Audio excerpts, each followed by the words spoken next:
तो जो अनुवाद किया था पहली वीडियो में, उससे आगे हम करेंगे पेज नंबर 42 पर ही है।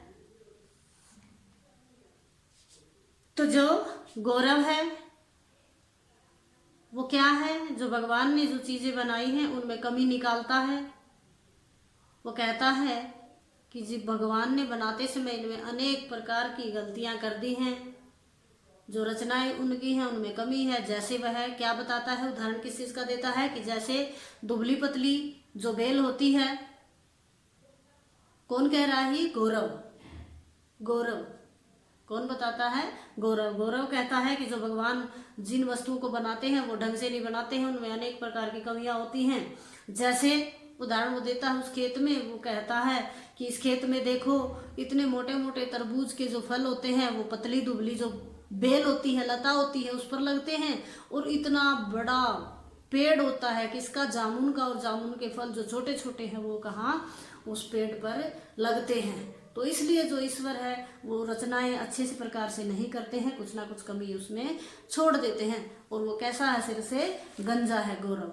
तो इसके बाद आगे देखें, सूर्य तापेन, सूर्य के ताप या गर्मी से पीड़ित है, पीड़ित दुखी होकर, स वह मित्रम अवदत्, मित्र से बोला। सूर्य की गर्मी से पीड़ित या दुखी होकर वह अपने मित्र से बोला, मित्र इस हरित है हरे, विशाल है विशाल, च और वृक्ष है वृक्ष अस्ति है। हे मित्र, यह हरित है हरा, विशाल यानी बड़ा, यह हरा और बहुत बड़ा पेड़ है।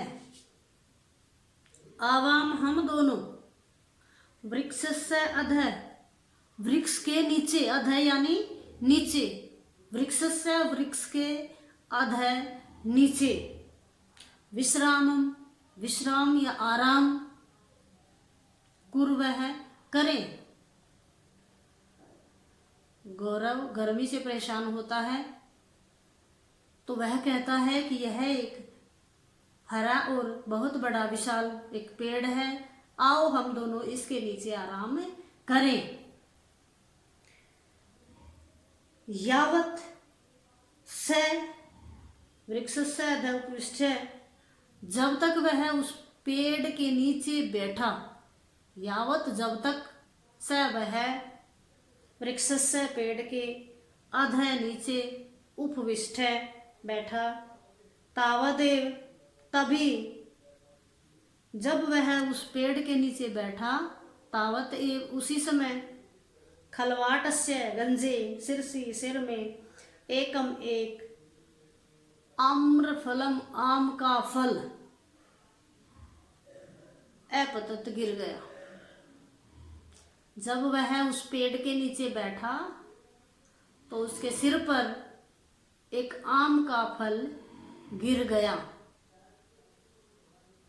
सह पीड़िया, वह पीड़ा से दुख से ऊंचे जोर से अवदत बोला, वह जोर से और पीड़ा से या दुख से बोला, क्योंकि सिर तो गंजा था।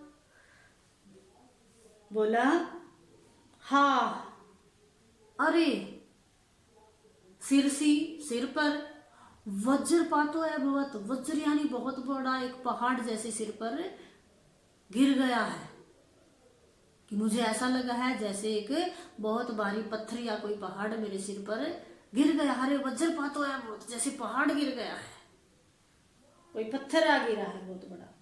पुनः दोबारा चैतस्य मुखात निसृत निकलना, दोबारा उसके मुख से, मुखात यानी मुख से निकला, प्रभो, हे ईश्वर, हे भगवान, तव रचना, तुम्हारी रचना, सर्वथा हमेशा दोषहीना, दोषों से हीन है, अर्थात उसमें कोई भी गलती या कमी नहीं है।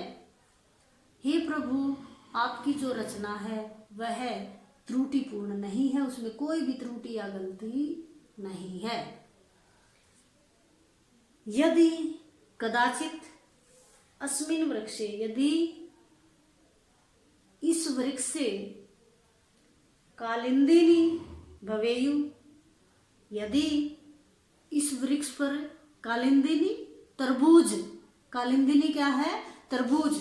यदि इस वृक्ष पर तरबूज भवेयु यानी होते, तरही तो मम मेरा सिरह सिर खंडशः टुकड़े टुकड़े भवेत हो गया होता। यदि इस पेड़ पर तरबूज होता तो जो मेरा सिर है वह टुकड़े टुकड़े हो गया होता। नूनम निश्चय ही अहम मैं मूर्ख है मूर्ख, निर्बुद्धि बिना बुद्धि का, च और अस्मि हूँ। निश्चित रूप से मैं मूर्ख और बिना बुद्धि का हूँ। मैं निश्चित रूप से मेरी बुद्धि कम है और मैं मूर्ख हूँ। क्यों? क्योंकि वो तो कह रहा था कि पेड़ पर क्या लगना चाहिए? तरबूज, और तरबूज होता तो वो क्या होता? मर ही जाता। इसीलिए वो कहता है कि मैं मूर्ख था जो मैं ऐसा बोलता था। सत्यमेव अस्ति, सत्य ही है। ईश्वर यत ईश्वर है कि जो ईश्वर है, यत करोति जो करता है, शोभनम यानी सुंदर यानी सही, करोति करता है। कि ये सच है कि जो ईश्वर करता है वह सही करता है। तदा तब वैभव, वैभव बोला, वैभवदत्त बोला, सत्यमिदम यह सत्य है कि यत जो ईश्वरस्य रचना, जो ईश्वर की रचना है, सर्वथा हमेशा निर्दोषा निर्दोष भवंती होती है। जो ईश्वर की रचना है वह हमेशा निर्दोषा है यानी उसमें कोई भी दोष नहीं होते, कोई भी गलती या उसमें कोई भी त्रुटि नहीं होती। अज्ञान कारणात्, अज्ञानता के कारण, वयम हम सब, तस्य उसका महत्व अवगंतुम जानने में, असमर्था असमर्थ इति हैं।